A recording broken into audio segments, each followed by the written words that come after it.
I'm really thrilled to be partnering with Raymond and Careerminds, and glad that we have a good amount of people on these on this webinar. So I'll tell you right up front, I really enjoy conversations and interactions. So webinars are probably one of the most challenging things for me to do, but I will go for it, give it my best. And my biggest goal here is to try to give you some practical tips and strategies that you can use for yourself or in the type of work that you do.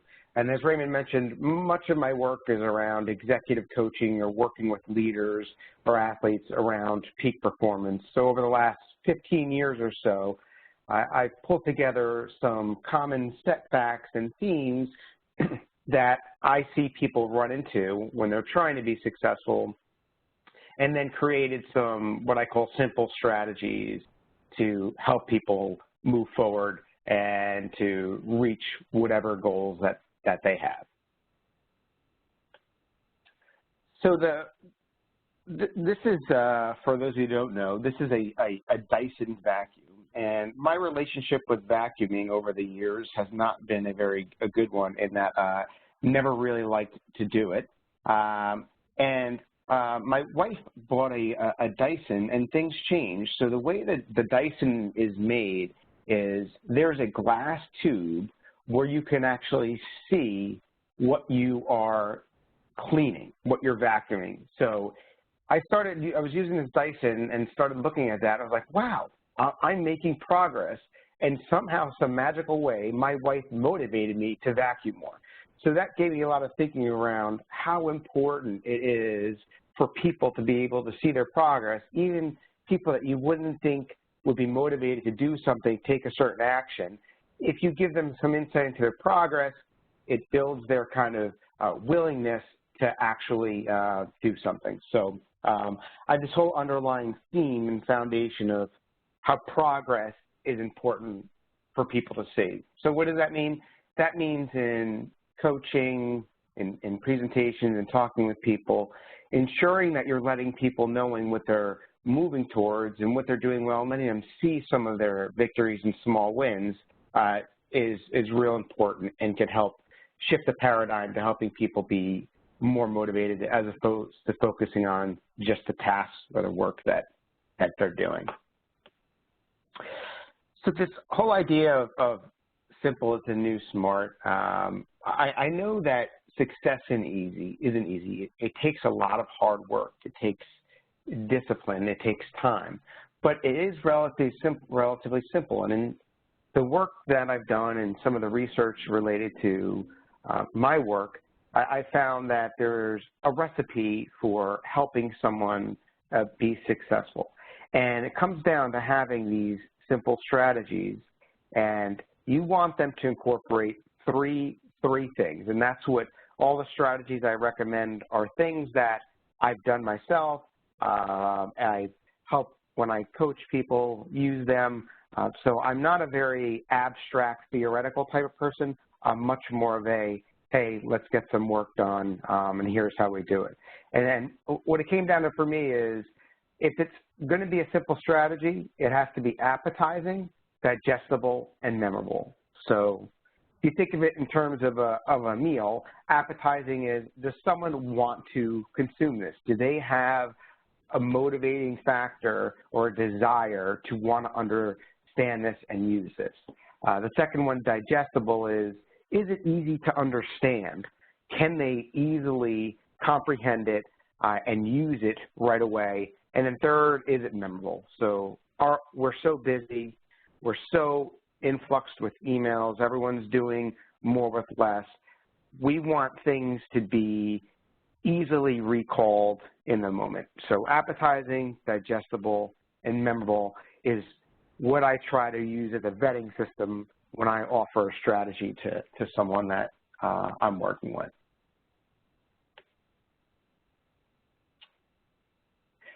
So why is simple the new smart? So if you look across time at successful companies and successful people, simplicity is at their core. So the first picture there is of Warren Buffett, as many of you know. Warren Buffett, and then to the right is Jack Bogle. The thing that these two icons in the finance world have in common is that they're innovators, but innovators that have stayed the course. So Warren Buffett is the founder of Berkshire Hathaway, and who is famous for his way he invests, which is when people are fearful, be greedy, and when people are greedy, be fearful. And Jack Bogle, I had the benefit of seeing him speak at one time in Philly. This was during the 2008 crisis, and a line I'll never forget he said is, "Let me tell you something, people don't know anything about the markets." And both of these people have held true to what they do isn't quote-unquote sexy, but it's simple and it works. So their investment strategy is for the long term and thinking about investing and not getting caught up in all this noise and looking for opportunities that way. So there's real simplicity there. Even though financial markets and everything can be very complex, they hold true to a simple concept and have done quite well and made a lot of people a lot of money. And then you look at companies that have this idea of simplicity. Why is Amazon eating up so much market share? Well, because how easy it is to click, one click, and you buy something and it shows up that day or the next day. Its interface is really easy. Apple, the way that they've done things has really reinvented the way people use phones. So from a 3-year-old to an 80-year-old can pick up an iPad and it's intuitive and they know how to use it. And then Uber being groundbreaking but keeping things simple. So I don't have to take out money. I can just click a button, get a fare estimate, lock that in, don't have to worry about paying the driver. Simplicity has driven a lot of their success. But what people don't tell you about the people in here, Buffett and Bogle, or these companies is, in order to make something simple, it takes a lot of hard work.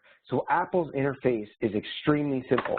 But if you've ever worked with people in technology, what goes into making something to be simple to use is very difficult and challenging. So my point is, you want to be simple and help people, but you want to have things well thought through so it's much easier on the receiving end. So in preparation for this, some of you might have completed one or all the 4 foundations of success. So I have 4 foundations of success, which I'll walk you through in a moment here. I have 4 quizzes to go along with them, and all they do is they give you some insight into how well you are versed in a specific area or foundation of success, and then some tips around that. Those quizzes are free. If you fill them out, great. You might want to look through as we go through each of the foundations. And if not, you're welcome to go and take those quizzes anytime online. So I have a philosophy of everything has to have an element of awareness and action. So just telling you what you're good at or not good at is only part of the battle. It's, so what do you do next, and how is this going to be helpful to you? So all the quizzes have tips and strategies for areas that you can work on.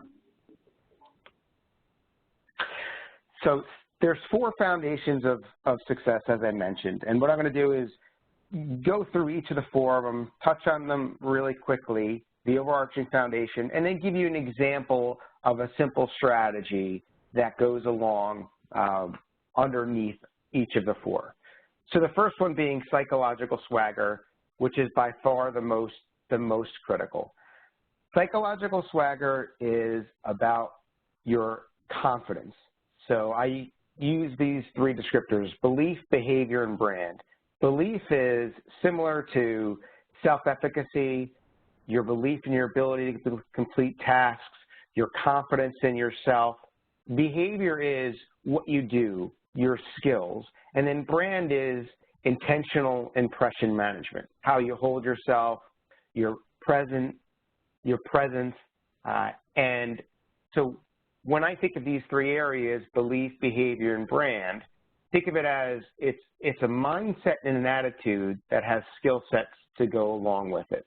Because we know as you build your skills, your confidence always builds and that there's a cyclical positive effect for that.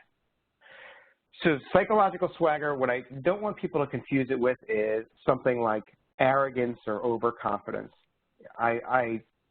Majority of my clients are in the financial industry or the technology industry, where you have a lot of really smart people, and some of them tend to have really big egos. Oftentimes, I'm called in to deal with an alpha personality and help to coach them be better, more effective influencers.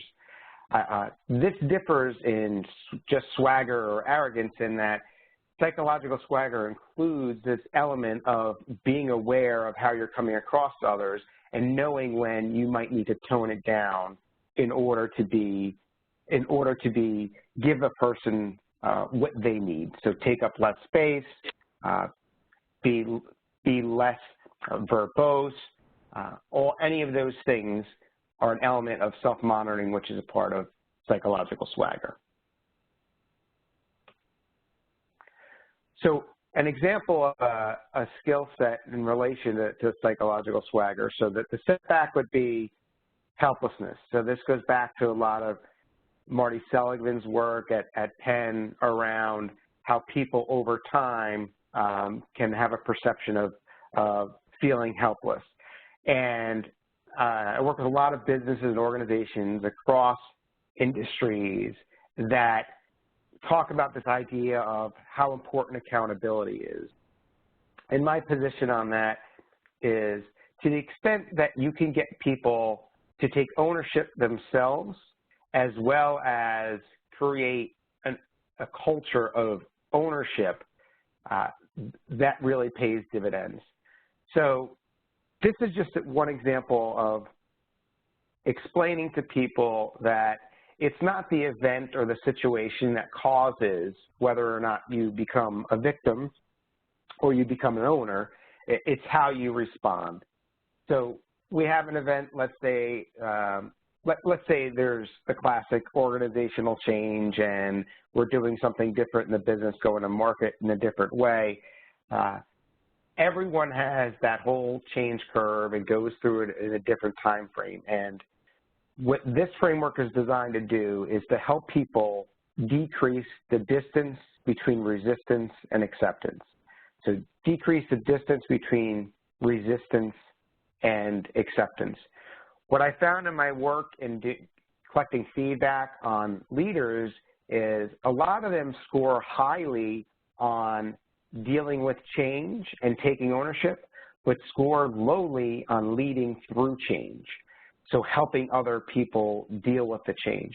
So the idea around this is to be able to not only be aware of when you're falling into a victim view, but also to help other people not fall into a victim view and help nudge them towards an ownership cycle of taking action.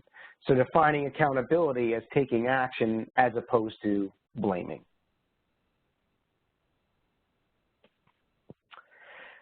The second foundation of success is reading. And the way to think of reading is it's about awareness and understanding. So thinking about what you view, what you see, what you observe, that's what reading is all about. And there are a number of setbacks and skill sets that go along with this whole idea of awareness. The one I'm going to talk about is the setback is how listening can be bad for your health. And what I mean by that is we tend to internalize messages that can hold us back over time and not even realize that. So I can't tell you how many leaders I've worked with where they've been told that they're quote unquote not strategic by a boss somewhere along the line without even a definition of what that means is, and they develop an insecurity around that they're not strategic.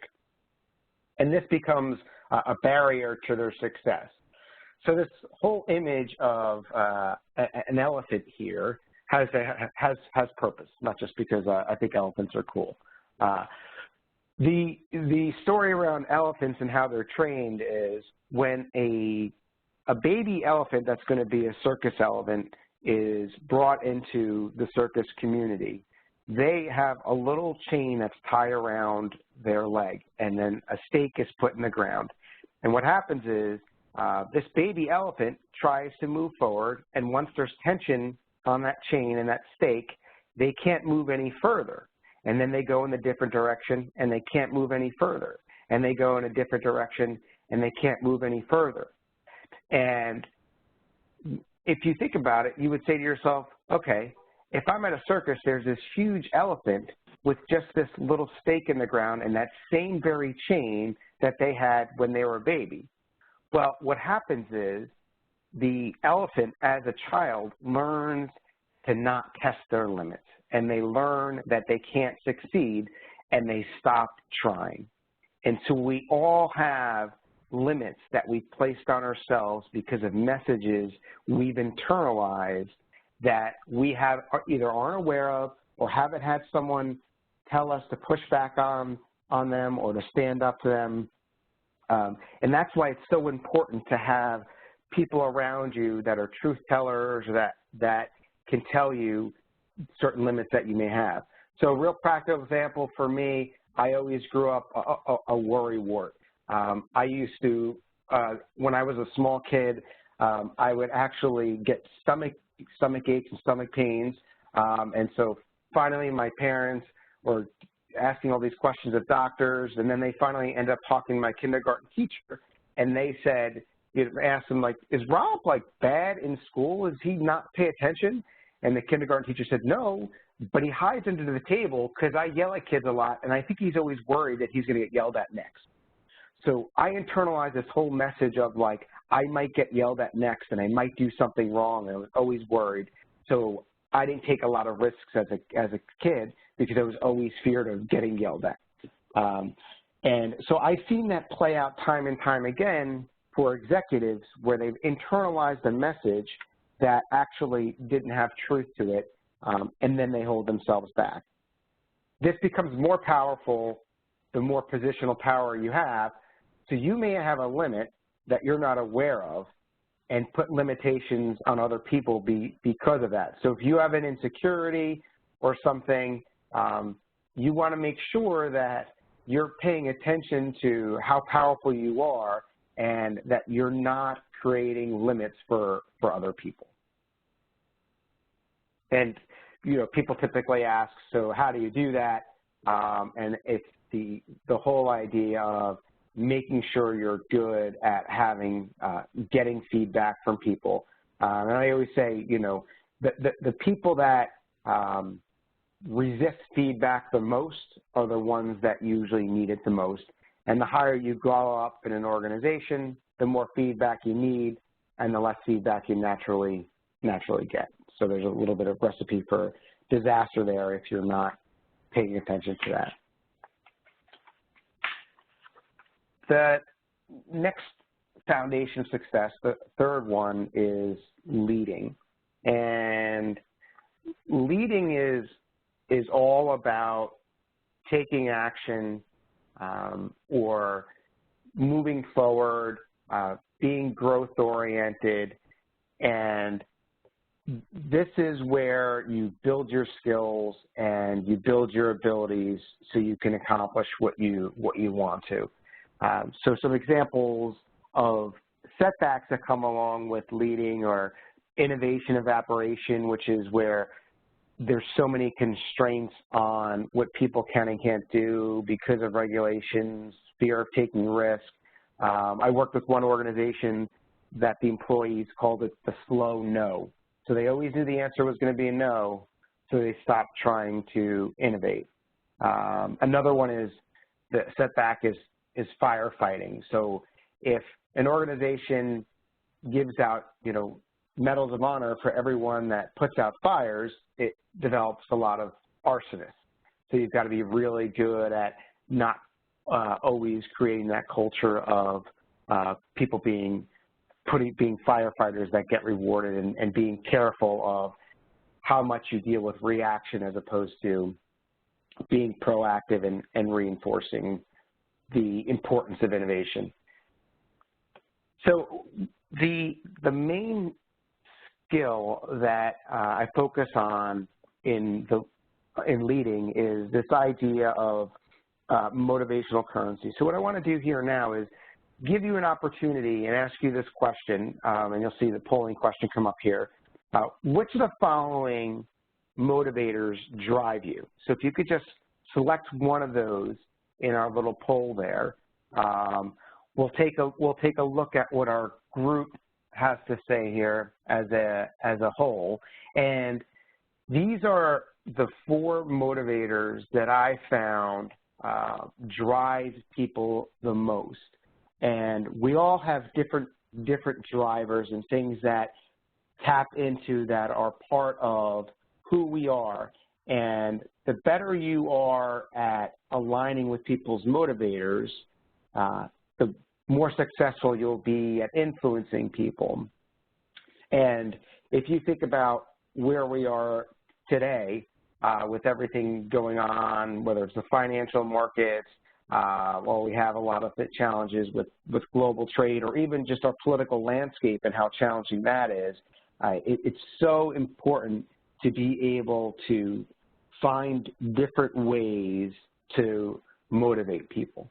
Because gone are the days where you can just give people bags of money, and you need to have some simple ways to motivate people. Okay, so we can see here in our poll, well, our biggest bucket is no answer. So that's good. That's a good enlightenment there, insightful there. But of the people on our webinar here, people pick purpose as their primary motivator, as you can see, followed by people, and then followed by performance and power. Purpose being a primary motivator doesn't surprise me with a group of people that are on a webinar and often are human capitally focused. So I forced you intentionally to pick one of these 4. I'll circle back to these 4 and how they fit into this idea of motivational currency in a moment.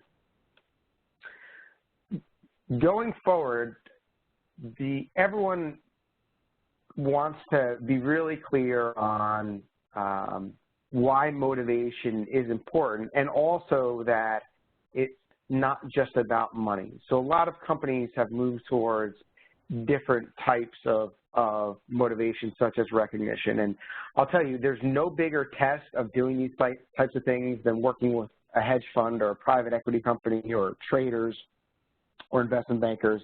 They've historically been clients who I've learned the most from and have challenged this premise of motivation the most. And sometimes I found it helpful just to cite some research. So this is some research from McKinsey Quarterly, where they looked at financial versus non-financial incentives. And what you could see here is that of the percentage of response of either extremely or very effective was pretty equal in relation to a performance cash bonus or praise from a manager, which is incredible. This was a study that was done across industries. But if you think about that, you know, the assumption is that people are money-driven. But if you look at the work from Dan Ariely, Dan Pink, and a lot of these people that have focused on motivation, there are some, what we'd say, foundational aspects or table stakes. So what I would say to my financial people when we get into these debates, which I'd love, and conversations, because sometimes you have to be able to break through and willing to push back on what they're saying, is that as long as a person is being paid fair market value, the things on the right mean a lot more. So as long as someone is being paid what they think that their colleague at a different firm, if they think it's equitable, you know, within 10% or something like that, the things on the right mean a lot more. If they aren't getting the things on the left at all, or they're not fair, that's when you have more problems. So we have discretionary effort and some tools at our disposal that we can use in relation to motivation that are really helpful and practical and don't cost more than, you know, a conversation or or thinking about things in a way where you're trying to intentionally lead people. I would also say that there's some research by a guy named Herzberg back in the 50s that did look at similar stuff. So it's fascinating, 59 years later, research by McKinsey, the same things are coming out. Herzberg looked at what they called hygiene factors versus motivators and demotivators. So time tested across industries, this has held true. The trick is convincing someone in short term that this is worth it and it'll lead to their bottom line and top line growth over the long term. Those are the more challenging aspects. So when I thought through all the things that are out there on motivation, I said, all right, I need to find a simple way to approach this so I can engage people and give them practical tools in short order. And so, I started with this whole idea of mindset is critical. So what we believe is what we view. So what we see and how we see the world and our belief systems are really going to create how we motivate ourselves and other people. So tapping into people's belief systems and experiences and biases are important. So if people have different values and belief systems, you can't ignore that. And I think that's where being aware of those, and it could be simply asking the questions of like, all right, so in this company, what are our belief systems? And then as an individual, what are your belief systems? What are the things that you believe? Do people change? How do people change? What motivates people here? What drives you? How do you get more out of people? And that's how you get to this whole idea of mental models, which is basically a term for people's mindset. So some of you, I'm sure have heard of this whole idea of unconscious bias, or might have seen the video of the famous violinist in D.C. who was playing in Union Station, and people were just ignoring him and walking by. But a couple of nights before, he sold out a whole symphony. I think something like over $200 to $500 a seat. Or the YouTube video of YouTube playing in the subway in New York City with the disguise on, and people thought that they were just kind of homeless people, but then you realize it's Bono. So we all have certain mindsets, and sometimes it takes something, a little shock to our system to look at things differently. So sometimes you need a way to open people up. It could be a dialogue, could be, one of those TED Talks, things like that, but you've got to get people to be open in order to teach them something different about motivation and to engage them. So this idea of motivational currency, as I mentioned, I wanted a simple approach to motivation. David McClellan's work on social motives is great work. He looked at 3 different social motives: achievement, affiliation, and he really wanted to focus on ways that people were naturally driven. So the way he did it was he used what's called a projective test in psychology and asked people to write a paragraph about a picture, like what do you see, and what people would see. He would code that and say, okay, you wrote this story, that means you're achievement-oriented, or that means that you're affiliative, and he would have these drivers that people have. I like that theory a lot. I think it's very effective, and I wanted to have something that's very practical, that people could take a quick hit assessment, and something that you can use, and that's an everyday language. So if someone that is in a pharmaceutical company, that language would be very easy to understand and wouldn't have to do some in-depth psychoanalytical tests to get that. And the whole idea of motivational currency is people are more engaged when you speak their language and when you understand their language. And the focus is on what you see, what you say, and what you do. So understanding what people's motivational currency is, and then adapting. A couple things to note around motivators. The stronger someone's motivator is, so let's say purpose, so for this group, purpose was their strongest. If this was an individual's profile and it came out the way the groups did, and purpose was the strongest motivator as compared to power, the stronger your motivator is, the more difficult it is to self-manage that. So if you're very purpose-driven, it's tough when things are going on that don't have a value system and aren't community oriented, and you'll always be driven, especially if there's more pressure, to go towards things that have a sense of helping others and that are purpose-driven. So the more pressure there is, the more you go back to your default. The stronger your motivator is in an area, the more difficult it is to manage. So the three aspects of motivational currency are recognition, so that's a self-awareness piece, knowing what motivates you. Reading, which is the ability to read in others what their motivators are. And then leading, which is about aligning and adapting. And I've learned over the years that the leading aspect is probably the most difficult because it's more of an art than a science, and people have to think a little bit on their feet. But the more repetition you have and the more awareness about being intentional you have, the more able you are. So what I recommend is once you have a sense of where your motivators are and motivating other people, you prepare for conversations and think about what other people's motivators might be, and then prepare for the conversation, ensuring that you're aligning. So a lot of high performers, what they do is they just go with their specific motivator, and that's where they tend to focus. So someone who's very performance-driven, they'll just go after the task as opposed to going after something that is more aligned with the other person. So let me show you the 4 buckets here and some examples.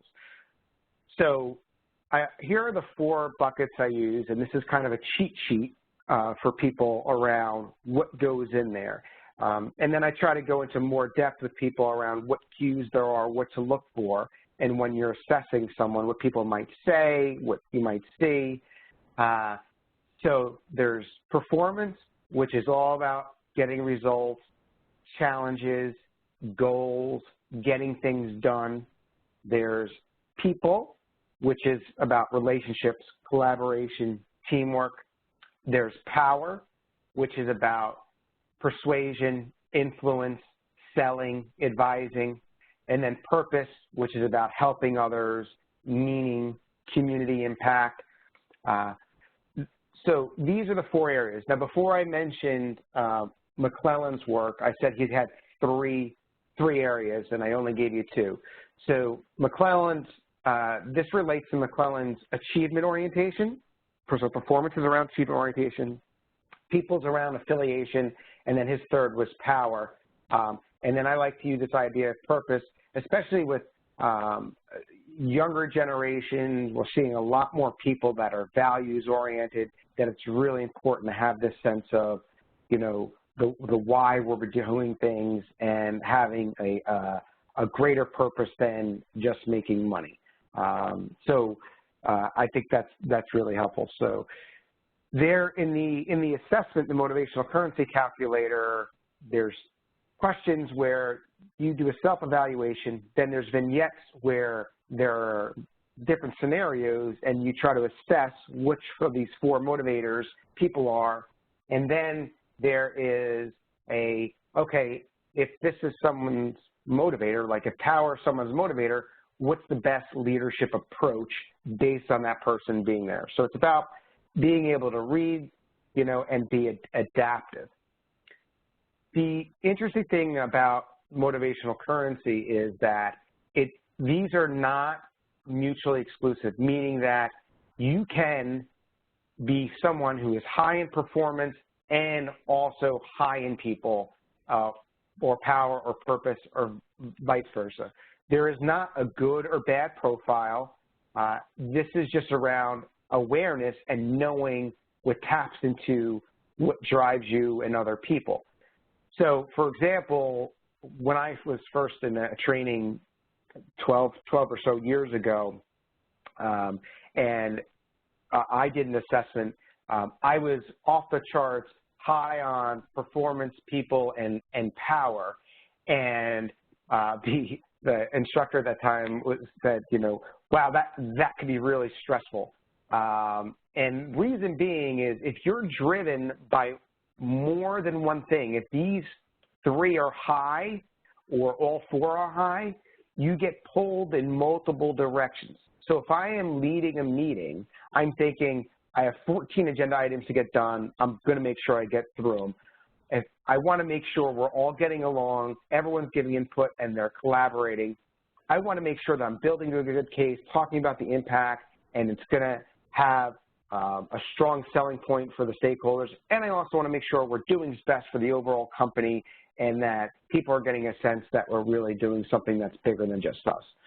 So you can see how if you're high in all four, it can be tough. If you're really low in something like people orientation, you might overlook this whole idea of how is this going to impact people.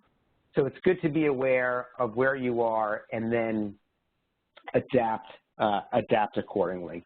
So that's the basics of motivational currency and trying to see where people are, what drives yourself, what drives them, and how you can, in a quick manner, tap into different ways that can be connected to your culture and business. I hit accelerating and I went one slide too fast, which means that I'm staying on track with my concept here. So accelerating is all about keeping things move forward, making things stick, ensuring that you're having consistent progress.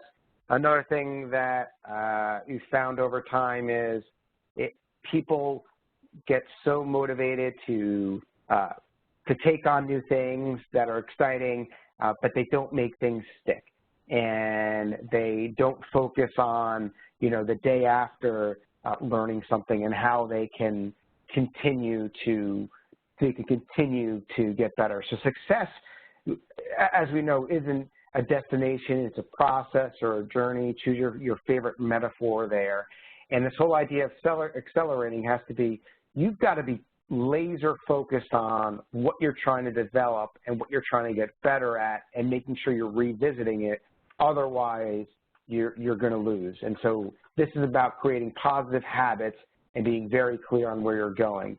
And the biggest setback I've seen around this idea of accelerating is lack of clarity, or what I say, blurry vision. So I can't tell you how many times I've heard about having a vision and the importance of having a vision and all these research on having a vision and how important it is. It's actually only half the story. So just putting something out to the universe doesn't work. As a matter of fact, there's research that was done at the University of California, some great studies, using students, and they took students and they said, okay, we want you to visualize being really successful and getting an A on a test. And then they compared that to people they didn't do that with. The people that didn't visualize it actually ended up getting better scores on these tests than the people that did. What they found was the people that visualized it and associated positive feelings with it left out a very key ingredient. They got caught up in how good it felt to get an A that they didn't study. They didn't think about the how-to and the steps. So the study goes on and is talking about the detail around, they had another group where they put this other part around visualize getting the A and then visualize what you're going to do and how you're going to do it. So when I work with leaders, I just simply say, don't forget the how. So I just use this framework of vision, envision, revision. Where are you going and why? What's the picture? Envision it. How are you going to get there? What's the strategy? What are the steps? Who's involved? And then revision, make sure you calibrate and recalibrate. And this has been one of the easiest to apply and impactful, simple strategies that I've seen be beneficial, probably because it's digestible, you know, and memorable, easy to apply. So that's one I definitely recommend putting into your toolbox.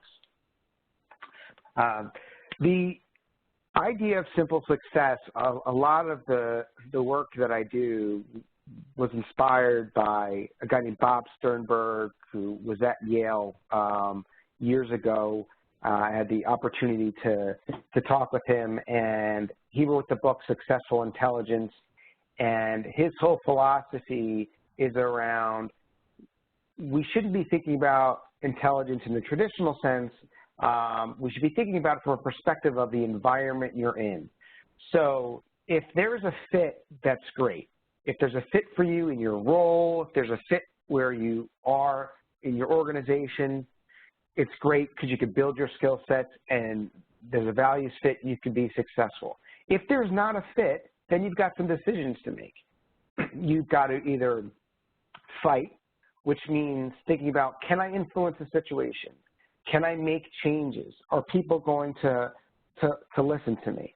And then if you can't make the changes, if your boss, the organization is not going to change, then you've got to decide whether or not it's time to let go and do something different. I see too often people end up being RIP, which is retired in place, right? They're just going through the motions.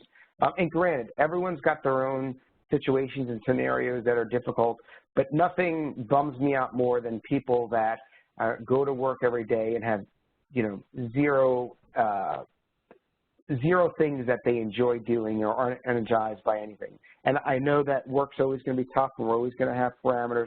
I just want people to be focusing on thinking this through, and maybe it's not you leave the business, but maybe you get a different role, or maybe you try to reshape your role in some way, but do something going back to that taking ownership aspect. I think is really critical to your success. Around a sweet spot, I just think it's important to have awareness of what you enjoy doing, what you're really good at, and what adds value. And if you focus on those three things, you're going to start to develop some signature strengths. And we know from a lot of the research on the politics of a business or how people have upward mobility, we know that having signature strengths and marquee value gets you promoted and help you get ahead much quicker than focusing on just development areas. Now, obviously, if you have a derailer, like, you know, you have emotional outbursts or you don't have high character, that has to be addressed, and that's going to hold you back. But barring that, it's all about knowing what you enjoy, knowing what you're really good at, and it adds value to the business in some way, shape, or form, and keep on focusing in that. That's going to help you move forward more quickly towards whatever your defined success is. A researcher named Erickson has done a lot of work around this idea of deliberate development, and I often like to go back to this because I could be a pretty skeptical person around thinking about whether or not things actually work, and there's all these leadership theories, how do we know things work? Erickson's work on development has been really impactful for me and the work that I do, in that he looked at how our minds actually work, and the whole idea is the mind is somewhat elastic, and we create new pathways when we're trying to focus on something and develop something. So if you focus on developing in a certain area, let's say I want to be more effective at creating a vision or assessing what someone's motivational currency is or being a better influencer, your mind is going to look for opportunities for you to get better in that way, to be focused in those areas. So I equate it to when you hear a word for the first time that, you hear a word that you never heard before, and then you hear that word 2 or 3 more times, and then you go to your buddies and friends and say, hey, like, bro, isn't that weird, that new word that just came out? That's a really cool new word. Well, obviously it's not a new word. It's just that your mind is wired differently now to pay attention to focus on that. So by helping people be laser focused on what they're developing and what they're working on really helps them move in a direction towards what they want, as opposed to end up being somewhere they don't want to be.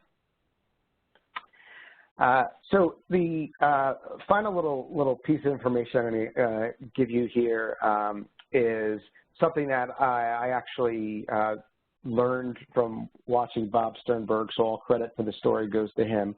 But it goes a little something like this. There's two guys in the woods, and one guy is your classic, smart, brilliant, Ivy League breed, smart individual, and the other guy isn't quote unquote smart. He's more of kind of your everyday Joe, just kind of has some common sense. So they're in the woods and they're out together, and a bear comes, and the smart guy starts thinking through how they're going to escape and what they're going to do, and the unsmart guy sits down. So the smart guy goes to the not smart guy and says, hey, what are you doing? The unsmart guy says, I'm putting on my sneakers. The smart guy goes, why are you putting on your sneakers? You can't outrun a bear. And the unsmart guy looks up at the smart guy, goes, I don't have to outrun a bear. I just got to outrun you. And I really enjoy that little story as a reminder of being aware of your surroundings, and there's different ways to be smart. And for me, simplicity is the most direct way to success, because it's something that we can use every day. And in this world of complexity, simplicity is something that really gives us something to strive for that's achievable. So I want to open it up, Raymond, if that's okay, for any questions or discussion. Happy to answer any. That sounds great, and awesome job, Rob, on our discussion today. So just a couple of questions.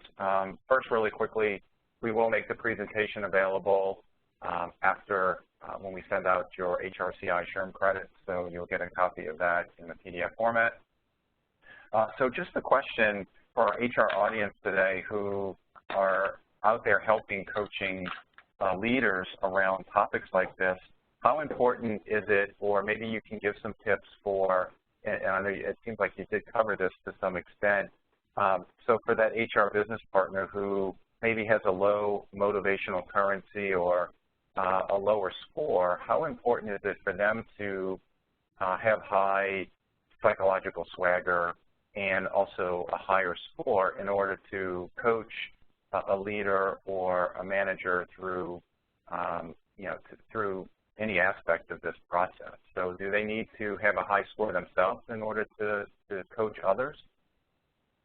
Excellent question. So psychological swagger is the most critical aspect to success. It's the foundation of all the foundations. So the higher psychological swagger are, the more confident you are. And the reason why it's so important in coaching is, especially if you're internal, it's very difficult to give truth to power. I have the benefit of being an external consultant, so working with powerful people, it's okay if I get fired because it's part of my job to give the truth. So psychological swagger, I would say, is the most important aspect, and there are ways to build your confidence and psychological swagger in having strong success statements, defining your success story, talking to your colleagues about what they do, but how you hold yourself and how you interact with your leaders is a very strong indicator whether or not they're going to believe you. There's actually a great article in HBR years ago called Coaching the Alpha Personality, and it talks all about how smart people test other people's intelligence by whether or not they push back. So that psychological swagger is key. The second point around the motivational currency, it's not good or bad whether you're high, medium, or low on those areas. It's all about diversity and being able to be versatile. So it's okay if you're low across the board. Just knowing that you're low across the board, and when interacting with others, you're going to have to be really intentional about using keywords and connecting with people on things that are motivating to them. That's great. So in a situation where you have a leader who has one or two derailers, as you mentioned earlier, do you have a tip that they can use to help the leader turn the corner, especially if it's one that has a label and maybe, you know, labeled as someone who is not going to have the psychological swagger? How do you build up their confidence, or do you have some tips that you can refresh on that they can take back? I know probably oftentimes you have people that have these labels because of a couple of derailers, and it's hard to overcome that. Sure. Couple things on that. What we know about impressions, the unfortunate part about impressions is that when someone has an initial bad impression or is branded a certain way, so this leader doesn't care about their people, they're too tough on them, whatever. Once people have certain impressions, they avoid interactions with people that have those impressions of them. So it's kind of a recipe for disaster because you have less at bat. So one tip is making sure that people don't shy away from that impression and are going to do something about it. So if you're an HR partner and you're working with this individual, the first thing is you always let that person know we're on the same team. Look, we're on the same team. Be transparent. Here are some of the impressions that I'm hearing of. I don't want to get into whether or not they're true or who said what. What I want to do is work with you on how we can turn these impressions around. And here's a couple of things that we're going to do. We're going to have a couple small things that are specific to change some behaviors. Here's why it's important. Here's what it's going to do for your credibility. We're going to have a check-in every couple weeks to see how that's going. And as the HR partner, you keep reinforcing that you're on the same team and trying to help them. The other aspect of that is if you know what that person's motivational currency is or really drives them, you align that with their impressions. So if you know someone is very power-driven and they really care about influence, you say, listen, this is really important for your brand and for you to be able to be influential and move up. They're going to be more likely to listen. That's great. Thanks a lot, Rob. And it looks like that's it for the questions. And it's actually just good timing here for those that are running off to another meeting. If you want to learn more about Rob Fazio and Simple as His New Smart, check out his new book. You can also contact Rob. We'll share his email address. And Rob, you want to share your email? I don't see it here on the last slide for those who may want to just shoot you a question. Sure. You can always just go to onpointadvising.com and find me, or my email is just simply rob@onpointadvising.com. Great. So thanks, everyone, for attending. Again, you will get your HRCI credit information, your SHRM credit information, as well as a download to today's presentation here in the next couple of days. Looks like everyone stayed with us for most of the session, so thank you all so much. We have one last question, if I can. Would there be value in conducting 360 reviews when you are supporting senior leaders? Can you answer that really quickly? Yes, there's always value in a 360 review. A few things that are critical in a 360 review is the communication up front and what the intention is around the 360. So the best ones are anonymous and kept confidential and have to have some sort of a debrief and an action plan, and then involving the manager. That person's manager doesn't see the actual 360 results, but gets a high-level one-pager of here are the areas we're focusing on, and ideally you want that person to have either some internal or external support or coaching that they can work on. The other piece is aligning the action items with some business impact, so what's important to business. So think of it around that sweet spot. Last thing I'll say about 360s is what I usually try to do is make a deal with the people I'm working with and say, okay, here's one or two things I think are critical from a 360 perspective, what I see. Why don't you pick one or two that you think are critical to you, and we'll work on the 3 or 4 of those. That's a great suggestion. David, thank you so much for your question there. Okay, well, we're right at the top of the hour. Rob, awesome job. Please contact Rob, read his new book, learn about being simple, being smart, and until next time, we will see you all on an upcoming webinar. Thanks so much, everyone. Have a great rest of your day.